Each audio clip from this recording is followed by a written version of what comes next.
আজকে আমাদের মহান স্বাধীনতা দিবস উপলক্ষে যদিও আমাদের স্বাধীনতা আজ সেই পরাজিত শত্রুদের দ্বারা আমাদের পতাকা তারা খামচে ধরেছে, তারপরেও স্বাধীনতা যারা বাংলাদেশকে বিশ্বাস করে, মা, মাটি এবং মাতৃভূমিকে ভালোবাসে, তাদের সবার জন্য আজকে এখানে যুক্তরাজ্য ছাত্রলীগের পক্ষ থেকে সকল স্বাধীনতাকামী মানুষকে, বাংলাদেশেরা বিশ্বাস করে সবাইকে মহান স্বাধীনতা দিবসের শুভেচ্ছা।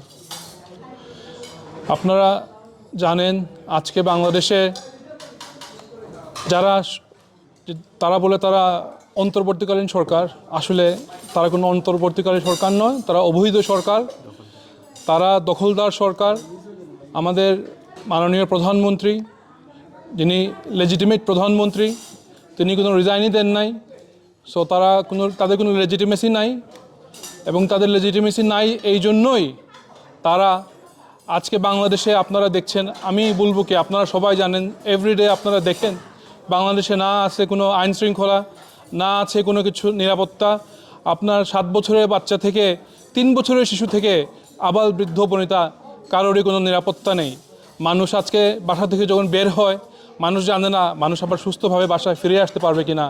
আজকে আমাদের স্বাধীনতা দিবস 26শে মার্চ, কিন্তু আমাদের সেই নোবেল বিজয়ী, সেই মেটাকুলাসলি ডিজাইনের জনক, তিনি আজকের দিনটি তার বেছে নিতে হয়েছে। তিনি নাকি একটি দেশে সফর করবেন, অথচ সফর করার জন্য আজকে প্রায় 7-8 মাস ধরে অবৈধভাবে দখল করে আছেন। তখন উনি কোথাও যেতে পারলেন না, কিন্তু স্বাধীনতা দিবসে তার যেতে হলো। তার যে স্বাধীনতা, তাদের যে স্বাধীনতা, সেই স্বাধীনতা আসলে হচ্ছে বাংলাদেশের যে প্রকৃত স্বাধীনতা। 71-এর আমাদের যে মুক্তিযুদ্ধ, যে মুক্তিযুদ্ধে 30 লাখ শহীদ এবং 2 লক্ষ মা বোনের ইজ্জতের বিনিময়ে আমরা যে স্বাধীনতা পেয়েছিলাম, সেই স্বাধীনতা, আমাদের যে ফিলিং, আমাদের যে ভালোবাসা, যে অনুপ্রেরণা, সেই অনুভব সব কিছুকে ধ্বংস করে দেওয়া চক্রান্তে তারা আজকে মিলিত হয়েছে। আজকে স্বাধীনতা দিবসে আগে তারা বঙ্গবন্ধু অ্যাভিনিউয়ের নাম তারা চেঞ্জ করে ফেলছে। শুধু একটি কথা বললাম, আরও কত কিছু তারা যে করছে। তারা নাকি বৈষম্য বিরোধী, তারা তো বৈষম্য করছে, প্রত্যেকটি জিনিসে বৈষম্য করছে।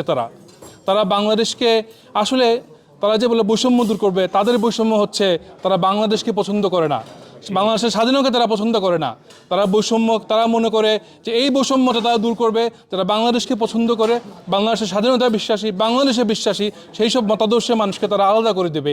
এটিই বোধহয় তাদের বৈষম্য বিরোধী আন্দোলন। আজকে আমাদের মহান স্বাধীনতা দিবস, আমি শ্রদ্ধাভরে স্মরণ করছি 1000 বছরের শ্রেষ্ঠ বাঙালি জাতির জনক বঙ্গবন্ধু শেখ মুজিবুর রহমানকে, যার জন্ম না হলে আমরা আজকের এই স্বাধীন বাংলাদেশটি পেতাম না।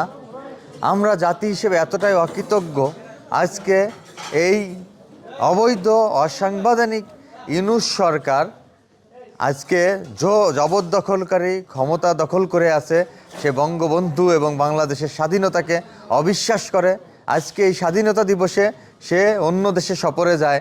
আপনারা বুঝে নেন তার ভিতরে কতটুকু চেতনা আছে, কতটুকু স্বাধীনতা বিশ্বাস করে এরা। জাতির কাছে আমরা প্রশ্ন রাখতে চাই, যার কোনো ভূমিকা আছে স্বাধীনতা যুদ্ধের সময়। আজকে দেশের এই যত ক্লান্তি লগ্ন, করোনা গেল, মহামারী, বন্যা, খরা, কোনো কিছুতেই তার কোনো অবদান নাই। আমি দেখিনি কোনো দিন সে ত্রাণ দিছে, কোনো দিন গরিব মানুষের পাশে যেয়ে দাঁড়িয়েছে। এই ক্ষমতা দখলকারীর হাতে আজকের এই জঙ্গিদের হাতে আজকের এই বাংলাদেশ। আপনারা দেখেছেন এই সমন্বয় নামধারী কিছু লোক, যারা দেশকে মেটিকুলাসলি প্ল্যানের মাধ্যমে একটা জঙ্গি রাষ্ট্র করেছে।